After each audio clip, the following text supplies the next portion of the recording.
There are so many exotics in Destiny 2, but when you pair certain exotic weapons with specific armor pieces, they can create a very unique and powerful combo, like 30-second supers, constant debuffs, and so much more. So in this video, I'll go over 13 powerful combos in Destiny 2. I'm Marshix, and you can get infinite tessellation shots. Tessellation has the ability to consume your grenades to charge up a powerful projectile that will explode on impact. Now, the main limiting factor here is your grenade energy, which is why we're using an exotic that gives us 2 grenade charges. This can work with a variety of exotics: Osmiomancy Gloves for Stasis Warlocks, Starfire Protocol for Solar Warlocks, Nothing Manacles for Void Warlocks, Moth Keepers or Widow's Silk for Hunters, and Armamentarium for Titans. With any of these exotics equipped, you'll have 2 grenade charges, which you can feed into Tessellation to get multiple explosive shots. But that's not all. Kills with Tessellation give you grenade energy, about 20% per kill, and this is uncapped, meaning if you get 5 kills with 1 explosion, you'll get the entire grenade charge back. Or if you get more than 5 kills, you'll get even more energy since you have 2 grenade charges. So as long as each shot gets 5 kills, you'll break even, and any additional kills work towards your next grenade, making it really easy to keep the explosive shot every single time. You can get infinite grenades on Titan. Ashen Wake will make your fusion grenades explode on impact, and kills with them refund grenade energy, 25% from minors and 50% from majors. Now we're going to pair this with Buried Bloodline, a sidearm that gives you Devour just by getting a few kills. Normally you can only get Devour on Void subclasses, but this sidearm allows you to get it with Solar. Devour is important here because not only does it heal you with kills, but you'll also get grenade energy with every kill too. This doesn't make a huge difference to Ashen Wake specifically. You still need 4 kills to guarantee another grenade, but between Ashen Wake, Devour, weapon kills, and your increased regen with Sunspots, you'll be getting grenades back consistently every few seconds. And with the Buried Bloodline Catalyst, hits while you have Devour will weaken enemies, making your fusion grenades deal more damage, which helps secure the kill against larger enemies. This next combo combines delicious food with a great deal. With HelloFresh, you can pick from a variety of meal options. Then in less than a week, you'll receive a box full of fresh ingredients to make your food. HelloFresh offers over 100 options every week, including breakfast, lunch, dinner, and more. Just customize your box to make it perfect for you. And not only does it taste incredible, it's also very easy to make, with their simple and concise recipes that anyone can follow, even Destiny players. I've been using HelloFresh for over a year now, and I've genuinely enjoyed every single meal. Especially this one that I just got. It's creamy cilantro steak bowls, and it's really good. And we all know breakfast is the most important meal of the day, which is why HelloFresh is giving all subscribers free breakfast for life. All you have to do is click the link in the description or use my code and you'll get free breakfast for life. That's 1 free breakfast item per box while your subscription's active. Who doesn't love free food? Try it now, I know you'll enjoy, and you don't want to miss out on that massive deal. Thank you to HelloFresh for sponsoring this video. Ionic Traces give you energy to all your abilities when you collect them, and with Fallen Sunstar, they give you double the amount. So we're going to pair this with Delicate Tomb. This fusion rifle creates a lot of Ionic Traces, just by getting kills. And with Spark of Discharge, you can create even more. As you can see, there will be Ionic Traces all over the place, and when they make their way to you, you'll get a huge chunk of energy, and it will overcharge Delicate Tomb, reloading it and allowing it to jolt enemies for some crazy ad clear. You can get supers every 30 seconds. Orpheus Rig refunds your super energy whenever enemies enter your tether. Just pop this into a group of enemies and you'll get a large chunk of your super back. However, this caps at 50%, so we need a good way to get the other half. That's where Bad Juju comes in. Kills with Bad Juju give you String of Curses. This stacks up to 5 times, and with each stack, it will deal more damage and give you more super energy.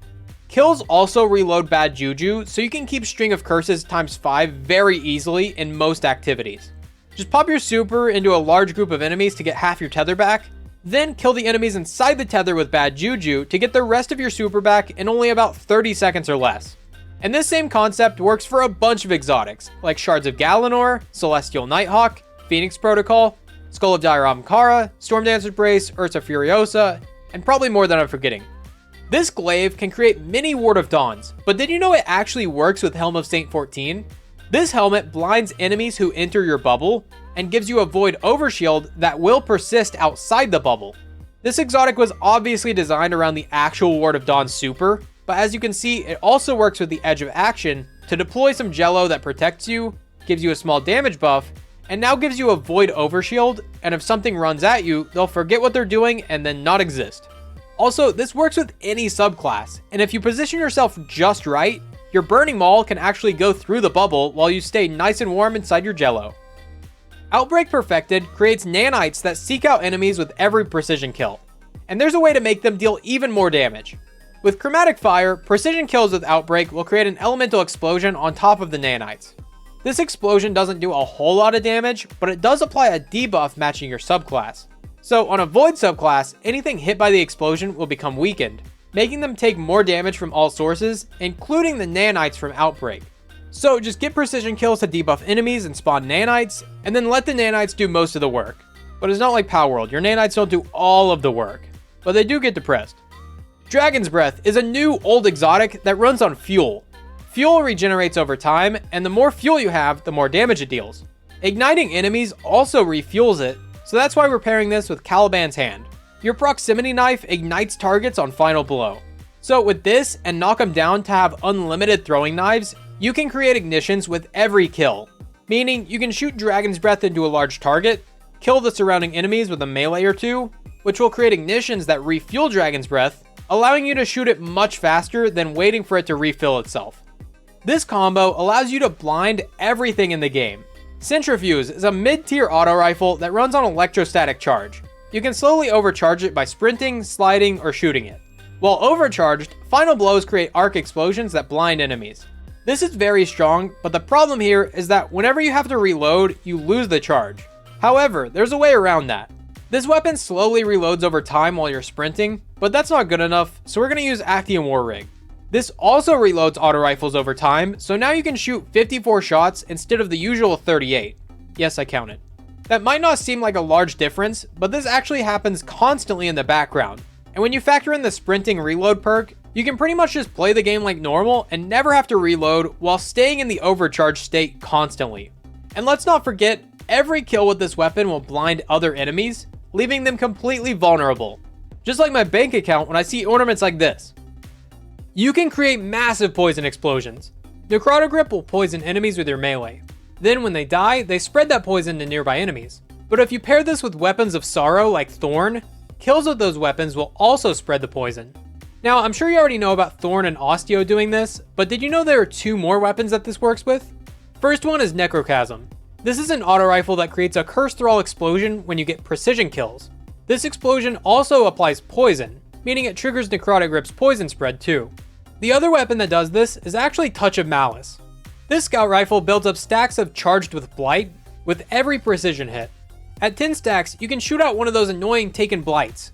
Anything hit by this will take poison damage over time, and whenever those enemies die, they too will erupt into a cloud of poison. Also, for some reason this counts as arc damage, so it can make you amplified and create Ionic Traces too. Lucky Raspberry recently got a buff, so now whenever you collect an Ionic Trace, you get additional grenade energy, and your Arc Bolt grenades are even stronger too. Now, there's 3 things we want to add to this build. Spark of Shock to jolt enemies with our grenades, Spark of Ions to create Ionic Traces with our grenades, and Delicate Tomb to create a ton of Ionic Traces whenever we don't have grenades. This will create Ionic Traces by itself, it will create even more with Spark of Discharge, and it will create even more with Spark of Ions, since this does jolt enemies too. So with all of these things together, you'll create so many Ionic Traces and have tons of Chain Lightning and OP grenades. Hey you, like the video right now. I know you didn't do it now. This next combo is pretty simple, but very powerful. As mentioned before, Dragon's Breath refills itself over time, and ignitions speed up that process. Pyrogale Gauntlets will turn your Burning Maul into one powerful slam that creates Cyclones of Flame. These Cyclones will create ignitions if the boss stands in them for long enough. So what you can do is shoot a boss with Dragon's Breath, then using Pyrogale, pop your super on a boss, and that will trigger a few ignitions by itself, reloading Dragon's Breath so you can shoot it again right away for some big damage. Nezarec Sin. Void kills give you Abyssal Extractors. While you have this buff, all your abilities regen faster. So you obviously want to be using a Void weapon that plays off of abilities. Which is why we're pairing this with Dead Messenger. This is a waveframe grenade launcher that shoots out 3 waves, making it amazing for ad clear. And it's craftable with 2 really good perks for Nezarex. You can craft it with Thresh to get super energy from every kill, and between this and Nezarex, you can get supers back in about 30 seconds. However, the better perk for this is Demolitionist. This will give you grenade energy from every kill, and reload itself whenever you throw a grenade. If you also have Echo of Instability, grenade kills will give you volatile rounds, so it's even better at ad clear. Now you throw your grenades to get Devour and volatile rounds, shoot Dead Messenger a few times to get your grenade back, then throw more grenades. And as long as you keep it in the void mode, you'll always have Abyssal Extractors helping with not only your grenade, but also your super and melee energy. You can get constant debuffs with Deterministic Chaos. Every 4 shots with this machine gun will weaken the enemy, and every 16 shots will make them volatile.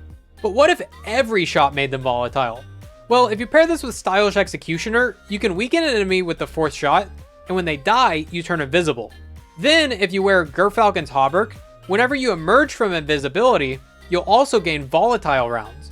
Then, because you're killing a volatile target, Stylish Executioner will trigger again to make you invisible again. And this creates an infinite loop where you get unlimited volatile rounds, which turn you invisible, which give you more volatile rounds, and it just keeps going. So now you can just kill things and constantly make enemies volatile, and every 4 shots will still weaken them. You can do this combo with any void weapon, but you normally need an outside source of invisibility to start it. With Deterministic Chaos, you don't need anything. Just shoot enemies, and after 4 shots, the invis loop will start. This next combo creates tons of ignitions that stunlock bosses, but you'll have to watch this video to see how. Thank you all so much for watching. I'm Marshix, and I'll see you next time.